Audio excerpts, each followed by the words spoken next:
In this video, we will be previewing the 2025 Seattle Mariners. In order to talk about the Seattle Mariners, you got to talk about their pitching. Their pitching is really, really good. And you have to really start with their number one pitcher, which in my mind is going to be Luis Castillo. Now, Luis Castillo, well, there are rumors that he might be gone, last year. However, he's back on the team, and I think he's still a solid pitcher. He's getting up there in age, but I think he's still got it.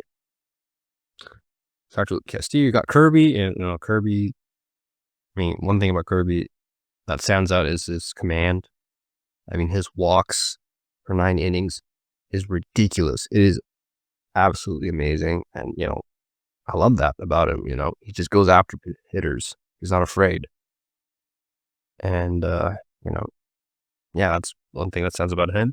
And then next pitcher, you guys like Logan Gilbert, and I think Gilbert has been one of the best pitchers in baseball these last couple of years. He's definitely found something. One thing about him is how tall he is. He's got that really good extension. Which allows him, which sort of makes his pitches faster than they seem. So that's one good thing about him. And then, after that, you got Bryan Woo and Bryce Miller. Now, the order, in terms of 4, them being the 4 and 5, they can change. But, they've been solid as well.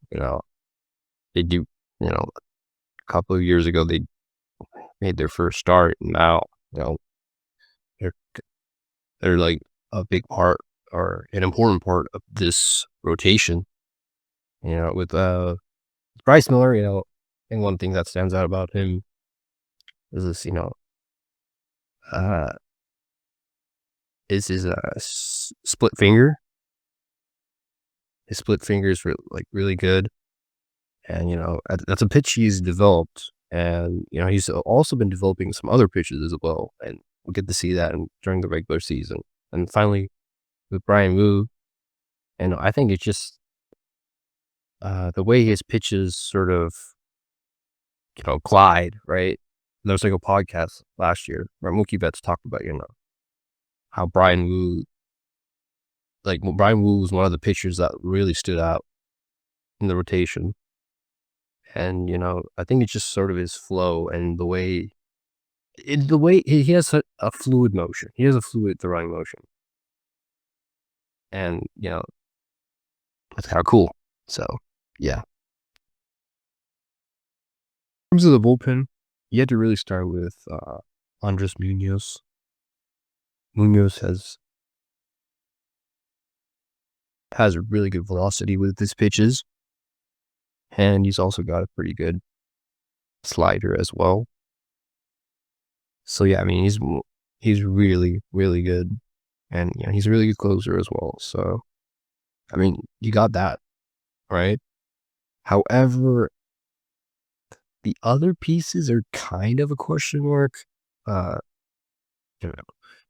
Matt Brash and Gregory Santos, both of them are coming off of both of them have been injured.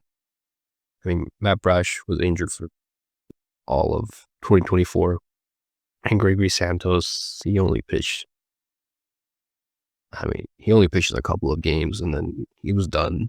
So the injuries are a big concern, I think, with this bullpen. The other guys, got, I think, Colin Snyder was back. But other than that, it's going to be, I think there's just going to be some new players. This bullpen, it's going to take some time for it to get settled down. So the outfield, that should be pretty good. I mean, you got Julio Rodriguez in center field. I mean, he's going to be phenomenal with his defense and at the plate as well. I know, there have been some moments where he hasn't played that well. But, he can always get on a roll. And when he's on a roll, he's one of the best players in baseball. And then you got Randy Arozarena. He's also a pretty good batter. Um, um, in terms of his defense, he could be better. But as long as he's producing at the plate, that's all that matters. And then finally, you got Victor Robles, who he was one of the biggest stories with the Mariners last year. I mean, considering how the beginning of last year he got released by the Nationals, and then he became a starter for the Mariners. It was a great story, and he brings a lot of energy with the team. And he can steal bases. His defense is solid, and obviously, I think at the plate, he was pretty good at that as well. His power was solid. We'll have to see, if he can keep up his sort of his plate approach from last year. Let's hope he can continue that. The infield, it's got a lot of work to do. I mean, there's just some positions where it's just like, wow, the team did not really care about filling that position. I guess shortstop, I think it's solid. I mean, JB Crawford, he's got a solid bat, and he's also pretty good at fielding. First base, you got Luke Raley playing there. I like his speed. I also like his bat. He's got really good power. Really impressive. I'm really impressed with his power. And then I'll include catcher as part of this section. Cal Raleigh. Man, what else do you need to say? He's the most important player on the Mariners. He's got a great bat. He's obviously, I guess, in terms of the pitching staff, he does a pretty good job with them as well. He does a pretty good job on defense, throwing out runners and potential. He does a pretty good job in the field as well. He's the most important player in the Mariners. But other than that, there's a lot of holes. There are a lot of holes. They're projecting Jorge Polanco to play third base. Like, are you serious? Like, is this a joke? He's just coming off. He had a really disappointing first half. I guess he closed out this year on a strong note, but man, that's not good, man. And then second base is Dylan Moore. Dylan Moore's a utility guy. What are we doing here? So, yeah, I don't know. I think those positions are definitely. I think those positions are going to be filled up by other players. I want to see Ryan Bliss and Leo Rivas take those positions.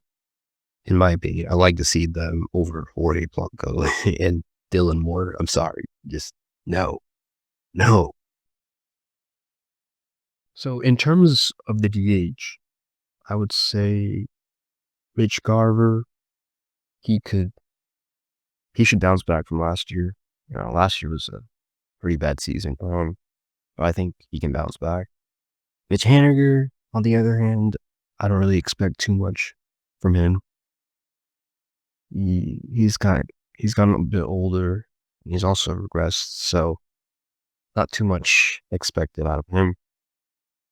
And then some of the other guys that we've signed, Donovan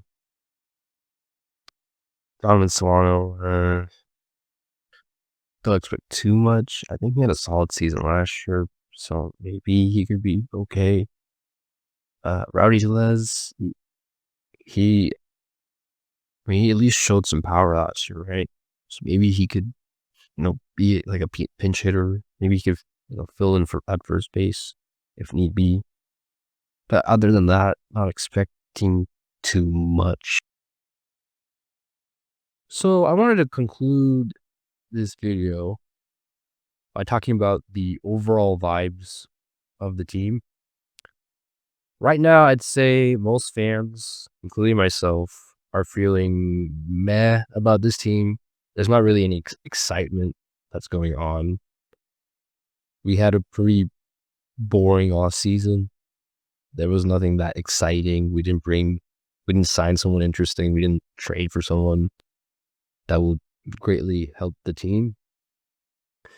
So yeah, it's just kind of and the predictions, I guess, on my end would be that this team is just maybe 80 to 90 wins, similar to what we've been doing the last couple of years, but nothing great, and that's kind of an issue. It might have to do with ownership, but it also might have to do with the performance of some of these players as well, right? I think both arguments are fair. In terms of prospects, we'll just have to see. I mean, you never know what prospects could come up, right? Um, I guess if there's one new thing about the season is, Dan Wilson's the manager, right? And this is going to be his first full season. So we'll see. I hope y'all like the video. I'll talk to y'all later.